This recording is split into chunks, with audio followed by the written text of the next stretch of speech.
So welcome everybody to this next segment of how pranic healing has changed my life. I've got Kim with me today, and I'm actually so excited to be connecting with her because I actually don't know her story. I just heard it was a really awesome story, so I'll be hearing it for the first time today. So welcome, Kim. Thank you for joining us. Thank you for having me. Absolutely. So one of the things that I really want to share with this podcast, the original intention was to create inspiration and really help the general public understand just how profound pranic healing can be. And one of the amazing things that has happened for me personally is as I've heard other people's stories, it's inspired me even more to share the teachings because, man, we have just got so many miracles that are happening through pranic healing. So I'm going to move over to Kim now. Kim, do you want to share with me, how did you get started with pranic healing? Were you searching for it? Did you need it for any particular reason? What was your first step into the pranic healing world? Absolutely. So the way I found pranic healing was through meditation on twin hearts at a local yoga studio. At the time, I was experiencing what has been called the dark night of the soul. There was a period of about 18 months from February 2017 to November 2018, where a series of events happened that were life-altering, starting with the death of my mom. And I was searching. I was searching for relief mentally, emotionally, spiritually. After the death of my mom, I kind of threw myself into my job, which was a management position at corporate. But it wasn't feeding my soul the way taking care of her was. She became my purpose, keeping her alive. She had been sick for a number of years. So I just threw myself into work to try to not feel, and that really didn't work out very well. My self-care fell by the wayside. And then at the end of that period of time, a very horrific crime was committed against my family. So I was really questioning everything I thought I knew. Now, side note, I actually had physical issues from the age of 8, and I had multiple back and neck surgeries and was in multiple car accidents and a lot of medical trauma and chronic physical pain every day of my life up until I experienced my miraculous healing. But I wasn't really searching for that. I had accepted that that was my body, and I made the best life that I could with those circumstances. So my healing started with meditation on twin hearts. And I went because I read the description and I said, okay, I think I need both of these. My heart was pretty shattered and I knew my anger was blocking out God. I knew that because I was very much a God girl, but I wasn't talking to him. It was almost like a teenager not talking to their parents. Like I was just so angry at what was going on. I knew I needed to fix that. I didn't know how to fix it. And so the meditation was a great segue for me. I would go. And initially I would cry quite a bit and I was not comfortable crying in public. I brought my own box of tissues because it was that level of release for me.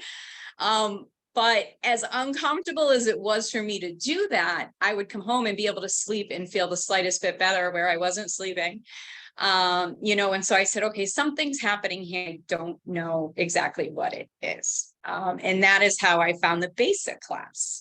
So would you like me to continue or? I'm intrigued. So just carry on. Okay. So yes, and now we start to go really rapidly. So I found the basic class through the same yoga studio, and the gentleman who was facilitating meditation on twin hearts was my basic instructor.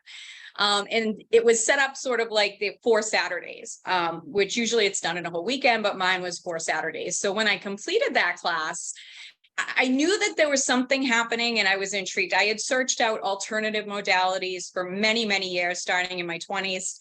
And I had never really felt anything quite like this. And he said, well, if you're interested, there's a week of classes being hosted by 2 of the masters in New Jersey in about 10 days.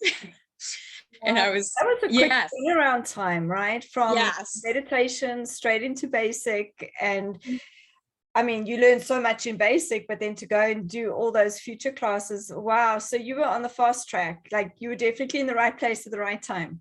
Exactly. And the truth is because of my emotional state, like I really wasn't comfortable being around people I didn't know and going out in the public, but there was a voice inside me that said, Kim, you need to do this.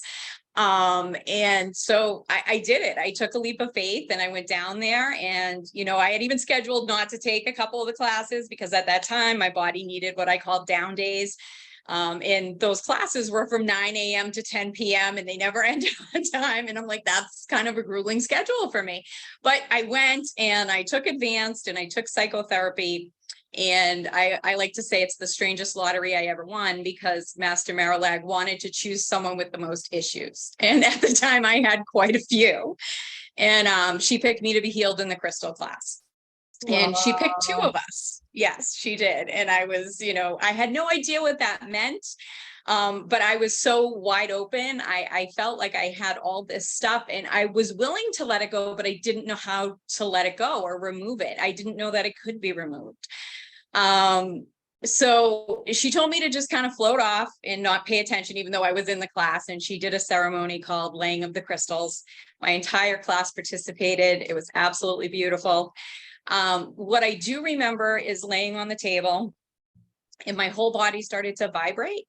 But not, it was a very refined type of energy. It wasn't anything that I experienced here before. Like I had a lot of physical therapy and electric stimulation, and it was not like that. I didn't flip around like a fish or anything. It was vibrating, but it was very pure and it was very warm, and I could feel love in it, which again, I was so new, I didn't understand what was going on, but I wasn't afraid. And it felt like there was stress and trauma and pain coming out of every single cell of my body. And out of chakras, it was like basketballs were coming out. And I just, I was there and I was willing to let it all go. And yeah, I had a psychic reel, I guess what it was called, because I had these images. My illness hit when I was 8. And another healer I'd been working with asked me, well, who were you at 8 before you got sick? And I really couldn't remember. And, I said, well, if I'm going off memory, I would say I was bossy and I was fearless. And she said, okay, tell me about fearlessness. And I said, well, I was an emergency room kid. If my parents said, don't do that, don't do that, don't do that, I wouldn't stop until I was hurt and take it to the emergency room. So and she said, what does fearlessness feel like? I said, I can't feel it in my body. I can tell you from memory that that's what happened. And she wanted me to try to get in touch with that. And that was about 2 weeks before I found the pranic healing.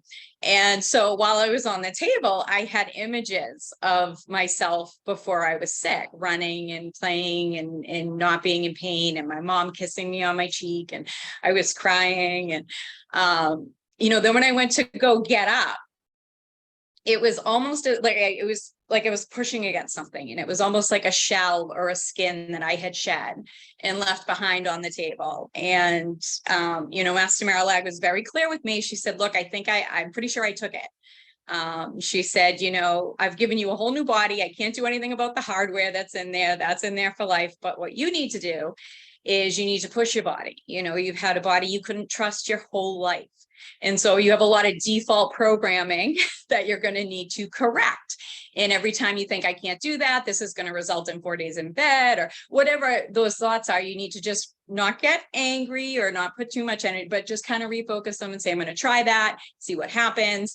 And she said, in a year, you're going to be amazed if you continue to push. And 3 months later, I was absolutely amazed. After 6 weeks, when I realized it was sticking, I resigned from my corporate job and said, this is what I was meant to do with my life. Like, finally, my life made sense. It really did. You just gave it really did. Like, as you said that, I was just like, oh my gosh, I'm covered with goosebumps. So can you share just a little bit of like the before and after, in terms of like, what were you experiencing physically and how has that improved now, just to have a comparison, if that's okay? Of course. Yeah, so I had a connective tissue disorder, and basically it was chronic pain all over my body, but every day it would move. And when I would wake up in the morning, I never knew what the day was going to hold until I tried to get out of bed. There would be days I wouldn't be able to turn my head, or I couldn't lift my arms, or I couldn't walk properly. When all of the above were happening, those were down days. Those were down days, and that's what I called them. And since you were 8, like days like that? Yeah. I did have a brief period. It's kind of weird. I had my first major surgery at 13. And I had my back fused together. I have 3 metal rods in there, one on each side, one that wraps around my spine. So after that procedure, I was in a body cast for 6 months, and full recuperation took 2 years. So that brought me to age 15. And from 15 to 16, I was pain-free. And I always thought it was some sort of a cruel joke, because at 16, I was in a car accident, pretty bad. It was a pickup truck. We flipped over 6 times at about 85 miles an hour, and I stayed in the truck. And from where I was pulled out where the engine was. But had I not had that procedure, I would have broke my neck. My neck held. And so they say once a fusion like that sets, it's stronger than bone. But it did separate, and there were a lot of other issues, but I didn't break my neck. So when they say things happen for a reason, you know, again, looking back, I can clearly see that. But then the pain came back. So I always kind of looked at that period from 15 to 16 as why God, why? Like, what was the point of it? I think maybe it was to give me hope. Yeah, absolutely. And also just to experience what feeling pain-free feels like. Exactly. So when you were doing that crystal class, there was obviously still a lot of pain and all that still going on. Yes. And that was pretty much, you know, a good day for me felt like I had the flu, you know, with all over body aches, and, you know, a bad day felt like I got hit by a truck. And then it was any variable of in between. And that was how I lived my life. You know, I got up and I knew how much energy I had on a given day. I used to work on an energy budget long before I learned anything about energy. I'd always say, okay, this is what I've got in me today. And I would map it out. I would map out movements on really bad days, like getting up to go to the bathroom or getting up to get food. Like that was 8 steps. And I had to, you know, it was a lot of mental work as well. After my healing, I have not gone into flare up, and not once. And that was July 8th of 2019. Oh my God. The all over body aches have gone. Yeah, they're gone. They have not recurred, not once. My back still has some stiffness, obviously, but an interesting thing, part of what we do here, obviously, Nicole, you know, is we do our Hardic yoga to pull our energy up. And when I was at an Hardic retreat in March of this year, I was doing part of the purification process. And it was about loving kindness toward myself. And I felt the energy around my spine moving like this. And I started to cry, and I heard Master Choa's voice say, yes, your spine cannot move, but that does not mean the energy around it cannot. So this pain, which was about 10% of what I was left with overall, which I fully accepted as still a miraculous healing, could even go deeper. And yes, and then that started to move. So physically, it's a whole new body. You've been pain-free basically in your life, because it was up to 8, and then between 15 and 16 you had that gap. And I mean, now that we're on to year number 4 now, correct? Yeah. And my dad says he has not seen me this happy and healthy since I was a toddler. He just That is incredible. Yeah. I mean, you've really given me chills just hearing this, and I'm so glad I asked you to share this, because I really feel like your story will inspire others. But one thing that I'm just like interested, like people that live with chronic pain, the pain is one thing, but when you look at, and even how you were like budgeting, like this is going to take this much energy to get food. I mean, like that stuff, like I know I've definitely not even thought about it as like an issue in my life. To just have that gratitude for, oh my gosh, you know, like I can do this without even worrying about how much energy is in the tank. But the point I'm trying to make is, when you have such a chronic physical issue with chronic pain, where were you mentally and emotionally through that process? Because listening to you now, oh my gosh, you sound like just the most effervescent, like vibrant person. And it's hard for me to go back and think, okay, you've had pain like most of your life. Like, where were you mentally and emotionally with that? It was a journey. I was very angry in my teens and my 20s. You know, I really was. And all Western medicine had to offer me was pain medication. And in my 20s, actually, it started when I was 16. My doctor he said, what do you want? Because they had known me since I was 8. And I didn't like the medication as a child. I didn't like the way it made me felt. So when I showed up and I said, I need something, in that accident, I had also broke my collarbone in 3 places. He said, what do you want? And I said, I'll take Percocet. And he said, here's 60. Call me when you need more. And that's how it started. And, ultimately it ended up, I was completely addicted to them. And I got sober at the age of 30 because one of the holistic doctors I met along the way during that point in time, I wanted to stop taking them. And he even said to me, Kim, you're a person who needs medication. If you were diabetic, you wouldn't judge yourself for that. So if it's improving your life, great. When it stops improving your life, then you need to take a look at it. And that's kind of what happened. It turned on me, and it was no longer making me more productive. It was making me less productive. So in that process of sobriety, I had to learn acceptance of my body, right? If I was going to make a life for myself, I had to say, okay, this is what I've got. And it's pretty good. I have a great family that loves me. And I have a lot of friends and a support system, and I have a mind that works very well. I just have a body that doesn't always cooperate. So how do I create a life that fits in with what I have? And I really, in my heart of hearts, believe that was part of the miraculous healing with Master Marijuana, because I had done a lot of that internal work of anger and forgiving myself and forgiving my body for, and it started to flip around on me, and people would say, but look at all it's been through, and you're still walking. By all rights, you really shouldn't be, and you could be dead a couple times over as well, and you're still here. So your body's carried you through all of that. And I started to ask myself, when pain would come back, what's the lesson? What should I be doing, as opposed to what should I not be doing? And I really had to make friends with my body. Like, we were in this together. Whereas opposed to before, it was my body was the prison that my mind lived in, and it wasn't fair. So that's been a huge journey for me. When you say, yes, how was it? It was a lot of light and dark, I would say, over the years. It started with a lot of anger, but at the end of the day, I had to realize, if I wanted a life, that the anger wasn't going to serve me. It was just, it was creating this chaos inside of me. And I had to become one, my mind and my body. That's a big step. And I'm just, as I said, hearing this for the first time, but it's a story of physical recovery, mental and emotional, spiritual, and as you said, like with the dark night of the soul, and even having to overcome an addiction on top of it.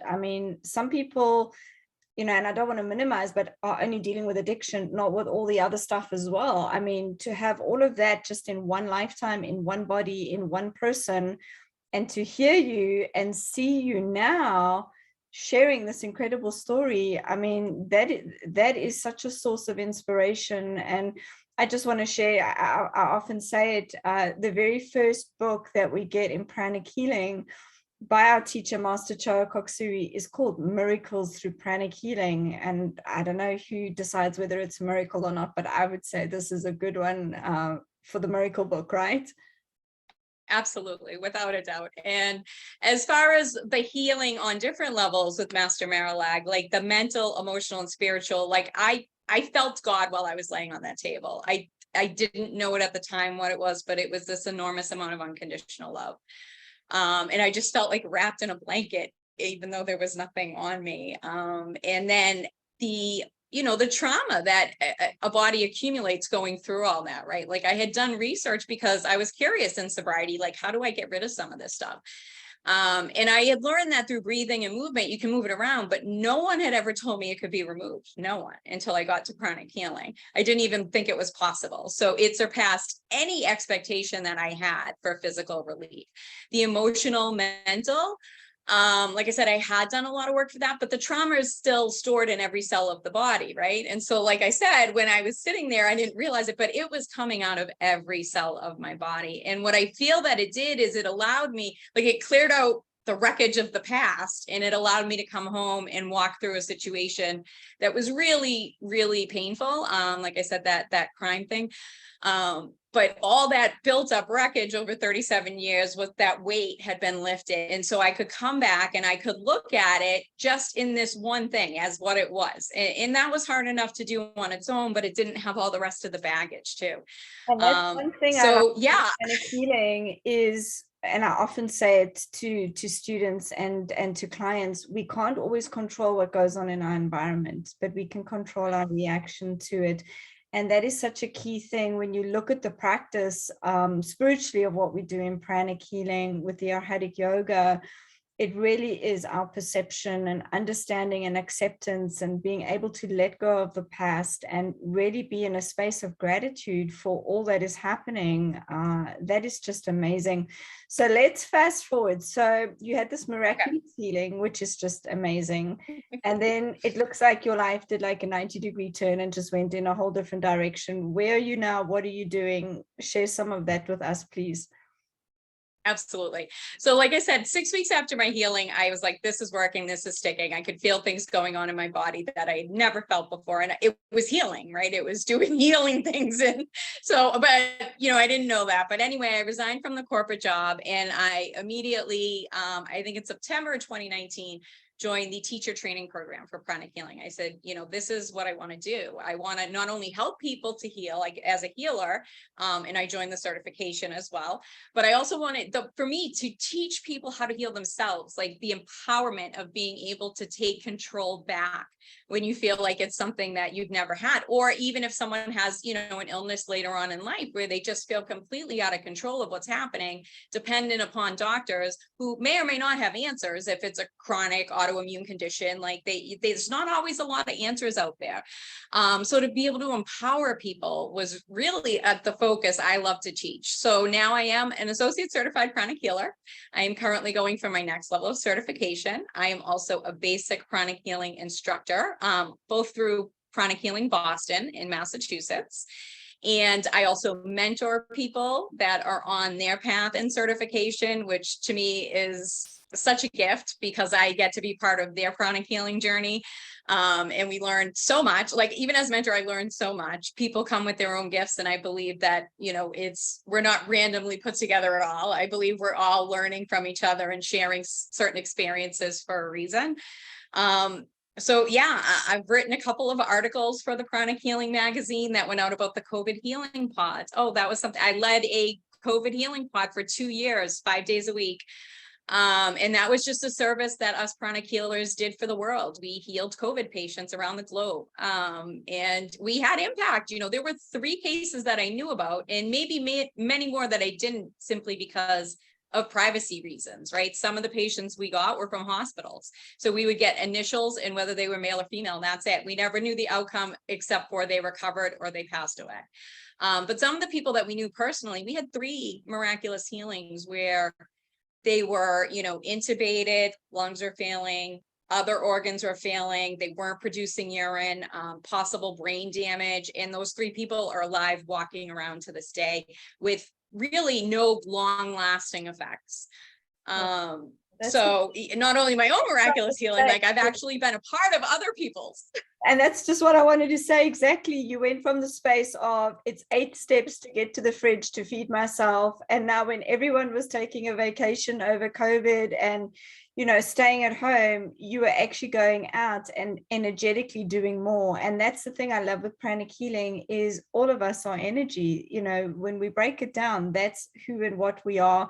And we know all disease starts with energy, an imbalance in the energy field. And just hearing how much you're doing now, like I didn't know you at that time when you were not well, but I mean, that's like a complete turnaround on all levels. Amazing, amazing, amazing. So how do people get in touch with you, Kim?